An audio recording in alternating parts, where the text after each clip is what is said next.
जी, अब हम डिस्कस करेंगे कि हमारे पास जो फील्ड फोर्स है वो क्या होती है। फील्ड फोर्स क्या है? मैं कहता हूँ कि जो फील्ड फोर्स है वो मेरे पास क्या है। देखें, अब तक हमारे पास जो फोर्सेस हैं वो दो तरह की ही हैं। पहली फोर्स कौन सी है? एक फोर्स है मेरे पास यूनिवर्सल ग्रेविटेशनल फोर्स, जो मेरे पास है ग्रेविटेशनल फोर्स है। अब जो ग्रेविटेशनल फोर्स है, एक ग्रेविटेशनल फोर्स होगी। दूसरी हमारे पास मैंने अभी डिस्कस किया है कि मेरे पास है कूलम फोर्स।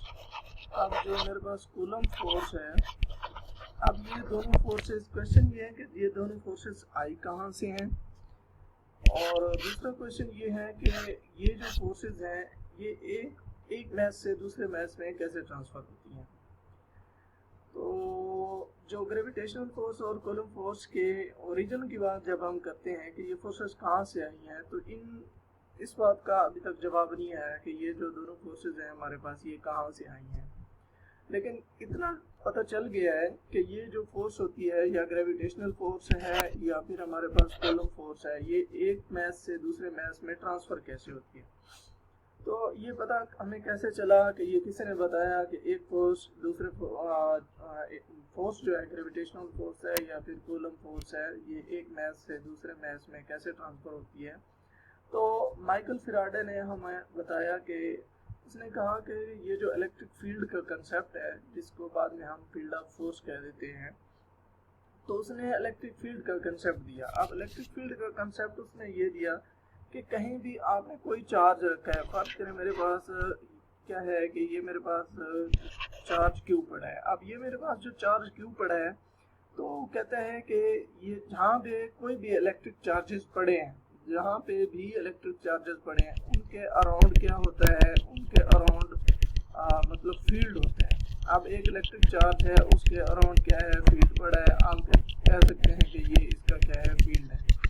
अब ये जो डॉट है ये इसके फील्ड को शो करते हैं। जैसे जैसे आप आगे चलते जाएंगे इस चार्ज से, तो क्या होगा कि इसका फील्ड जो है वो वीक होता जाएगा। स्टार्ट में यहाँ पे क्या होगा कि यहाँ पे फील्ड बहुत ज़्यादा स्ट्रॉन्ग होगा। जैसे जैसे आप दूर चलते जाएंगे तो आपका ये जो फील्ड है ये कमज़ोर होता जाएगा।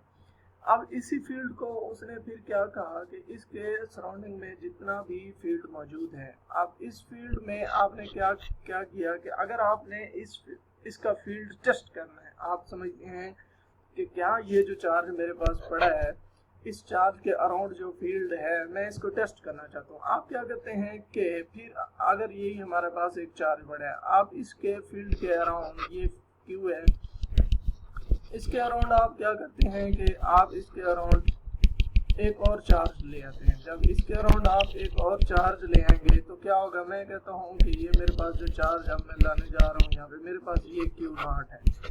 अब जब ये क्यू नॉट चार्ज मैं इसके फील्ड में ले आऊँगा, तो फिर ये क्या करेगा, अगर ये चार्ज सिमिलर है तो ये चार्ज क्या करेगा, इस पे repulsion, force of repulsion apply करेगा।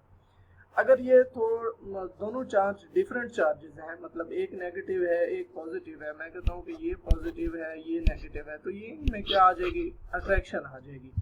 तो दोनों लिहाज से हम इस चार्ज से इस चार्ज की, ये जो हमारे पास चार्ज क्यू नॉट है, इससे हम इस चार्ज की हम फील्ड देख सकते हैं कि इसका फील्ड कितना है, किधर तक है, क्या बाउंड्री है। तो ये जो चार्जेस एक दूसरे पे यहाँ पे इस फील्ड के अंदर जो फोर्स अप्लाई करेंगे, हम इसको फील्ड ऑफ फोर्स कहेंगे कि इस फील्ड की ये फोर्स होगी जो क्या करेगा, एक चार्ज इस चार्ज पे अप्लाई करेगा। तो अब यहाँ से दो बातें और निकलती हैं। दो बातें एक और क्या निकलती हैं कि बात ये है कि अगर आपका ये जो चार्ज पड़ा है, जिसको मैंने क्यू कहा, और ये एक चार्ज है क्यू नॉट, समटाइम आपसे कोई पूछ लेता है कि आप मुझे ये बताएं कि आपके पास जो पॉइंट चार्ज होता है वो क्या है। पहला क्वेश्चन है कि पॉइंट चार्ज क्या होता है। दूसरा क्वेश्चन ये है कि आप मुझे ये बताएं कि टेस्ट चार्ज क्या होता है। पॉइंट चार्ज और टेस्ट चार्ज में क्या फ़र्क है। तो बुक में लिखी लिखाई बात को मान लेना या पढ़ लेना वो अलग है, लेकिन हमने जो अभी एक्सपेरिमेंट देखा है, एक्सपेरिमेंट में हमने ये देखा है कि हमारे पास ये एक पॉइंट चार्ज पड़ा हुआ है, ठीक है। जिसका अपना एक फील्ड है, इस अराउंड इसका अपना एक फील्ड है। हमने क्या किया कि इसका फील्ड चेक करने के लिए हमने एक और चार्ज लाए, जो कि इसका हमने देखा कि इसका फील्ड इस अराउंड इसका फील्ड कितना है। जो किसी भी पॉइंट पे हमने फिक्स कर दिया चार्ज को, किसी एक फिक्स्ड पॉइंट पे हमने चार्ज को प्लेस कर दिया है, तो वो जो चार्ज होगा हमारे पास वो क्या होगा, वो हमारे पास पॉइंट चार्ज होगा। अब ये हमारे पास जो क्यू चार्ज था, ये हमारे पास क्या था, पॉइंट चार्ज था। लेकिन जब हमने क्या किया कि इस चार्ज को हमने इसका फील्ड चेक करना है, तो इसका फील्ड चेक करने के लिए हमने क्या किया, हम एक और चार्ज लाए जिसको हमने क्यू नॉट कह दिया। अब ये क्यू नॉट चार्ज जो है हम कहाँ तक लिए, हम यहाँ तक लिए। मैंने कहा कि ये मेरे पास क्यू नॉट चार्ज है, इस क्यू के अराउंड मैंने अगर क्यू नॉट चार्ज को प्लेस किया है, तो फिर क्या है कि इसका फील्ड चेक करने के लिए, तो ये मेरे पास जो क्यू नॉट चार्ज होगा, ये मेरे पास टेस्ट चार्ज होगा, जो कि मैं क्या करने जा रहा हूँ, टेस्ट करने जा रहा हूँ। ये क्यू नॉट चार्ज जो है, ये मेरे पास क्या है, ये मेरे पास टेस्ट चार्ज है। इस चार्ज से मैं ये टेस्ट करना चाहता हूँ कि जो मेरे पास क्यू चार्ज है, क्या इसका फील्ड है या नहीं है, इसके अराउंड फील्ड है या नहीं है। तो ये मेरे पास कंसेप्ट क्लियर हो गया कि मेरे पास पॉइंट चार्ज क्या होता है और टेस्ट चार्ज क्या होता है। तो ये बात यहाँ से क्लियर हो जाती है। तो अगर हम इसकी बात करें कि हम जब देखते हैं कि जो हमारे पास चार्ज पड़ा है, चार्ज जो पड़ा है कि उसकी कितनी स्ट्रेंथ है, वो कितनी फोर्स लगा रहा है किसी दूसरे चार्ज पे, तो उसकी स्ट्रेंथ देखने के लिए हमारे पास एक ही ऑप्शन बचता है। देखें कि मैं कहता हूँ कि जो एक हमने पॉइंट चार्ज के करीब जब हम कोई टेस्ट चार्ज लाते हैं, मैं किसी भी पॉइंट चार्ज के करीब, अब जैसे मैंने इधर पॉइंट चार्ज के करीब टेस्ट चार्ज लाया, तो मैंने देखा कि ये इस पे कितनी फोर्स अप्लाई हो रही है। तो इससे मैं ये डेफिनेशन निकाल सकता हूँ कि फोर्स अप्लाइड पर टेस्ट चार्ज या पर यूनिट चार्ज, पर टेस्ट चार्ज के ऊपर ये पॉइंट चार्ज कितनी फोर्स लगा रहा है, तो उसको हम कहते हैं कि इलेक्ट्रिक फील्ड इंटेंसिटी, के उस फील्ड की इंटेंसिटी कितनी है। मैंने अभी यहाँ से आपको क्लियर कर दी ये बात कि मेरे पास एक है इलेक्ट्रिक फील्ड इंटेंसिटी, किसके इक्वल है कि force applied by point charge से जो फोर्स अप्लाई हुई किस पे, पर यूनिट टेस्ट चार्ज, एक टेस्ट चार्ज पे कितनी फोर्स अप्लाई हुई, तो हमारे पास वो क्या होगी, इलेक्ट्रिक फील्ड इंटेंसिटी होगी। तो ये हमारे पास क्या आ गया, इलेक्ट्रिक फील्ड इंटेंसिटी की डेफिनेशन आ गई। अब ये इलेक्ट्रिक फील्ड की डेफिनेशन होगी इलेक्ट्रिक फील्ड इंटेंसिटी की। तो हम यहाँ से देख सकते हैं कि इलेक्ट्रिक फील्ड इंटेंसिटी बेसिकली है क्या। तो हम इससे इलेक्ट्रिक फील्ड इंटेंसिटी जब हमने निकाली, तो हम देखते हैं कि इलेक्ट्रिक फील्ड इंटेंसिटी का यूनिट क्या होता है। तो हम इसका यूनिट निकाल सकते हैं कि मैं कहता हूँ कि जब मैं लिखता हूँ कि E इज इक्वल टू है force per unit charge Q not. हम जानते हैं कि जो फोर्स है ये एक वेक्टर क्वांटिटी है, तो जो फोर्स है हमारे पास, ये जो इलेक्ट्रिक फील्ड है, इलेक्ट्रिक फील्ड इंटेंसिटी, ये भी एक वेक्टर क्वांटिटी ही है। इसमें आपके पास दो वेक्टर हैं, एक इलेक्ट्रिक फील्ड इंटेंसिटी वेक्टर है और उसके साथ साथ फोर्स भी वेक्टर क्वांटिटी है। तो हमें पता है कि जब हम यूनिट की बात करते हैं, तो यूनिट की बात ये होती है कि आपके पास जो फोर्स है, फोर्स क्या होती है, फोर्स आपके पास न्यूटन होती है, और जो चार्ज है आपके पास ये क्या होता है, कूलम होता है। तो आपका जो यूनिट बनेगा वो बनेगा न्यूटन पर कूलम। तो न्यूटन पर कूलम जो है आपका, ये क्या बन जाएगा, इसका यूनिट बन जाएगा। अब मैं यहाँ पे जो एक पॉइंट चार्ज और दूसरा क्या है आपके पास टेस्ट चार्ज है। अब पॉइंट चार्ज और टेस्ट चार्ज की मैं अगर फोर्स देखूं कि यहाँ पे कूलम फोर्स क्या है, एक चार्ज से दूसरे चार्ज की वजह से जो कूलम फोर्स है वो क्या है, तो हमें पता है कि जो सिंपल कूलम फोर्स क्या है वो है F is equal to 1/4 pi epsilon naught. तो क्या है Q1 Q2 divided by R square. अब इस रिलेशन में मैंने सिंपली क्या करना है, मेरे पास चार्जेस क्या है, मेरे पास चार्जेस जो है वो F is equal to 1/4 pi epsilon naught.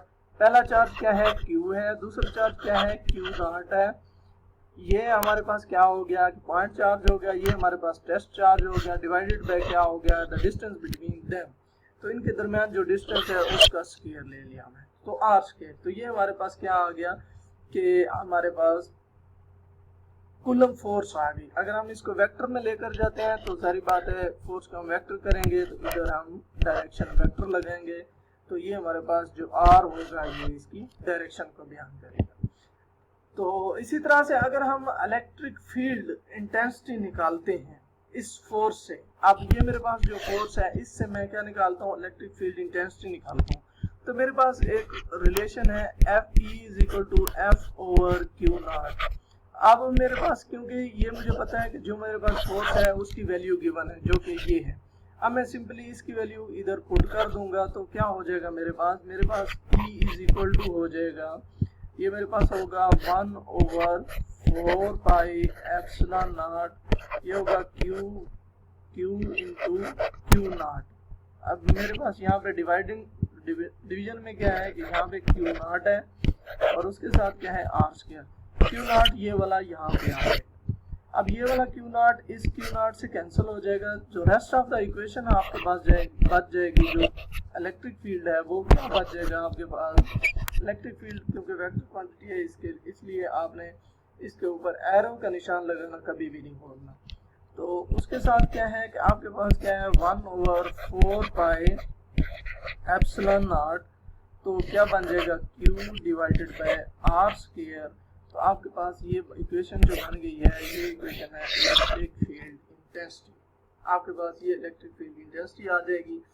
तो जो मैंने चार्जेस के इर्द गिर्द जो डॉट लगाए हैं, तो ये चीज़ ये शो कर रही है कि आपका इसके इर्द गिर्द फील्ड कितना है। आप अपनी बुक में भी देखेंगे तो इसका यहाँ पे डॉट लगे होते हैं। तो इस डॉट से क्या मुराद है, इससे मुराद ये है कि ये आपका जो है इलेक्ट्रिक फील्ड है। आप यहाँ से देख सकते हैं कि आपका जो इलेक्ट्रिक फील्ड है वो क्या है। आप देख रहे हैं कि जो मतलब चार्ज के साथ साथ डॉट्स बहुत ज़्यादा हैं और उसके बाहर जो है इस रीजन में डॉट्स कम होते जा रहे हैं। तो इसका मतलब ये है कि जैसे जैसे आप फील्ड की रेंज से बाहर जाते जाएंगे या फिर आप इस चार्ज से दूर जाएंगे, तो जब दूर जाएंगे तो आपका जो फील्ड होगा, जो इलेक्ट्रिक फील्ड होगा वो क्या होगा, डिक्रीज होगा, उसकी जो स्ट्रेंथ होगी वो डिक्रीज होती चली जाएगी। तो ये था कि फील्ड फोर्स क्या होती है या फिर फील्ड की वजह से जो फोर्स अप्लाई होती है वो क्या